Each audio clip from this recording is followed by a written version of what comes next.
Good afternoon, good evening, students. I hope you're doing good. Welcome back to the channel. Today, we're back with another video, a follow-up. Last time we talked about the Second World War. So it was an overview. It was a general talk in order to get familiar with the theme. And today, we're going to be more specific, or to get more specific. We're going to deal with the causes of the Second World War. Before I start, as usual, I invite you to like the Facebook page of this channel in order to be notified whenever I post something new, and also subscribe to my channel if it's not already done. That would encourage me to do more and help you out during the period of exams. That being said, we shall start with the causes of the Second World War.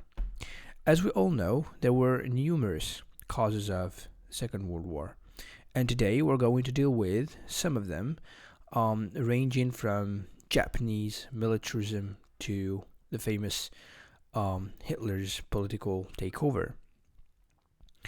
So we should first start talking about the displeasure of many of the Allied powers. So the Treaty of Versailles was also, if I may say, a complete or nearly a total failure. Like I said, we have Japanese militarism, which spread quickly throughout Japan, owing to the fact that Japan has an emperor, but the military had more power than the crown emperor at the time. Then there was the political takeover of Hitler, because we all know how much the takeover of Hitler in Germany contributed to the war. So basically, this is the pattern that we're going to follow in order to explain these causes. And of course, you might find other ones elsewhere on the internet, but it's just, according to me, they are the most important ones. So we are going to divide them into different points, and the first one is going to be about the fact that peace efforts have failed. So some of you might know that attempts were made during the 1920s to ensure a stable harmony, and the first initiative was the creation of the League of Nations during the 1920s. It was used as a platform for nations to settle their disputes or problems in general. So the League's powers were limited to mainly persuasion and various levels of moral and economic sanctions. Of course, the members could enforce as they saw fit. So the main naval powers at the time, for instance, Great Britain, they decided to limit their naval vessels according to a fixed ratio at the Washington Conference between 1921 and 1922. And then we have the Locarno Conference in 1925. This is very important because it resulted in a treaty guaranteeing the German-French border, as well as an arbitration agreement between Germany and Poland. So why is this important? It's because at the beginning of the war, you will see that the first thing, or the first, let's say, the first agreements that were broken is the fact that Germany didn't respect the borders between Germany and Poland. Also, Germany invaded France. So all these things started to fall apart step by step. All right. And then lastly, in the point of peace efforts, is the Calabrian Pact in 1928. You see 63 countries, including all of the major powers, with the exception of the USSR, the Soviet Union. They renounced war as means of achieving political ends. And of course, by the beginning of the Second World War, all they've done is the exact opposite. So this is as far as the point of peace efforts have failed is concerned. Then we shall move to another point, which is quite important as well, which is fascism's ascension. So, to make the globe safe for democracy was one of the victorious nations' proclaimed goals in World War I, and post-war Germany. Like most of other states restored or founded after the war, adopted a democratic constitution. So the wave of the future, however, appeared to be a sort of nationalistic, military, we can say dictatorship, known as fascism in Italy in the 1920s. It pledged to better serve people's needs than democracy and positioned itself as the only safe place against communism. So during the interwar period in Italy, Benito Mussolini formed the first fascist European dictatorship in 1922 because, according to the people, they thought it was a better way to serve their needs, and of course, they were afraid of communism. Right? This is quite important to mention about something that is called fascism, and you'll see that Germany used a more, if I may say, a radical fascism if you compare it with the Italian one. And then we have another point. There is the Axis coalition is formed. What we mean by that is the fact that the leader of the German National Socialist Nazi Party, Adolf Hitler, taught a racial kind of fascism, like I said before.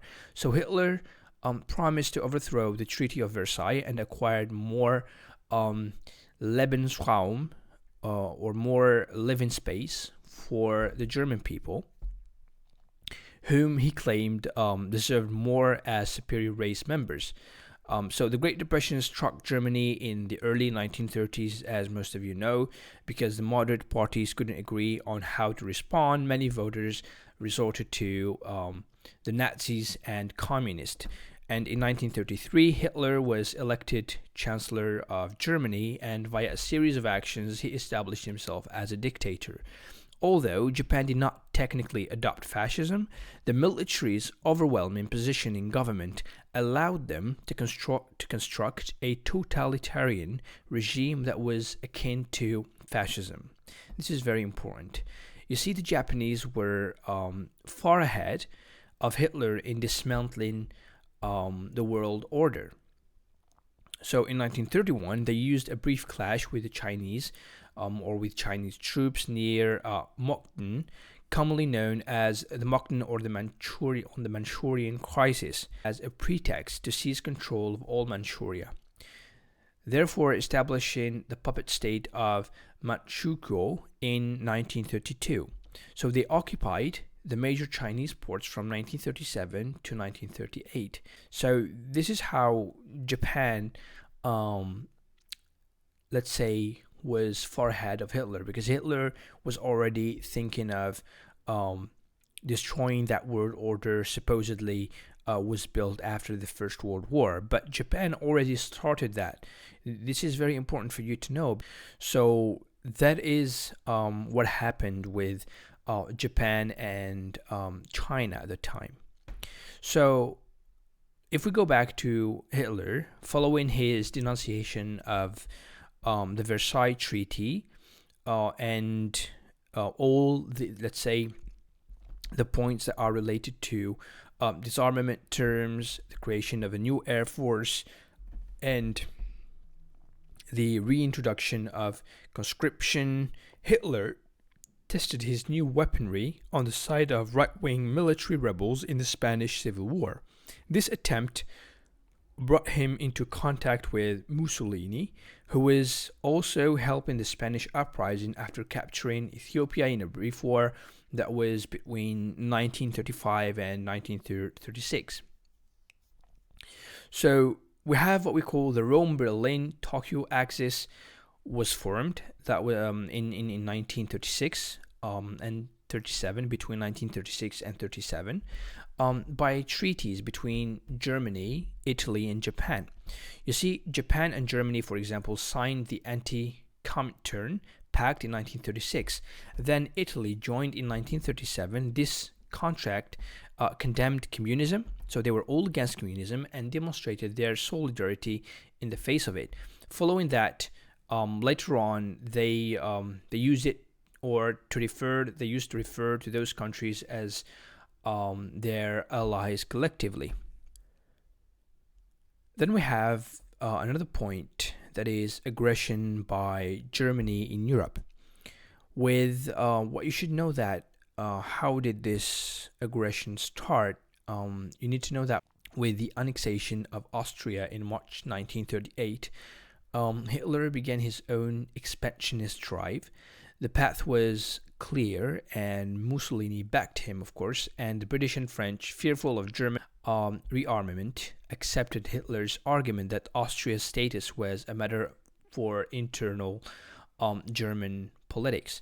So, by passing a neutrality legislation that forbade material help to all parties in foreign countries, the United States had harmed its ability to act against aggression.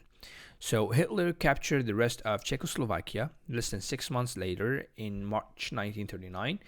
The British government, of course alarmed by this new aggression and Hitler's threats against Poland, promised to assist that country if Germany threatened its independence.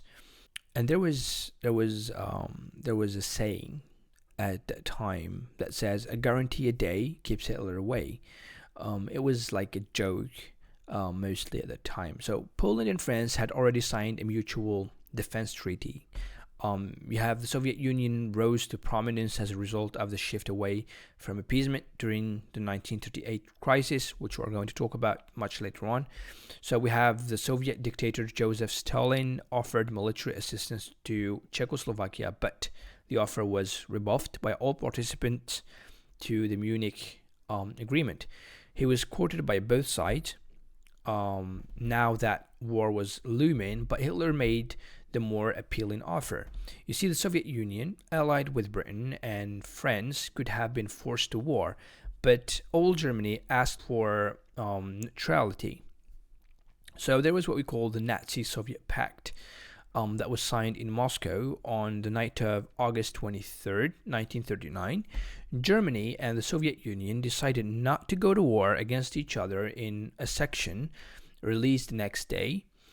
Stalin had complete control over Finland, Estonia, Latvia, Eastern Poland, and Eastern Romania, and that was all thanks to a secret agreement that he passed with Germany. And the last point that we have to discuss before to round off is the Great Depression in the United States.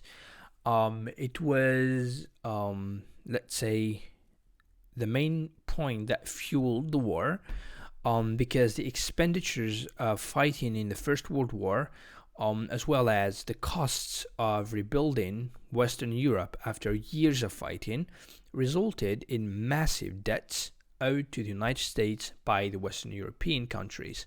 So the massive reparations imposed on Germany as part of the Treaty of Versailles added to the indebtedness. So we have what we call slow reconstruction and weak economic growth were the result of inefficient governments in many of these European states. And following the crash of the New York Stock Exchange on October the 29th, 1929, the US recalled all foreign debts within days. The West's economies collapsed as a result of their inability to repay these debts, kicking off the Great Depression. So these are these are some of the most important causes that helped fueling the beginning of the Second World War. So if you have any kind of question, feel free to ask them in the comments below. I will answer you as soon as I see the comment, or feel free to message me. I will answer you as soon as I see your message as well.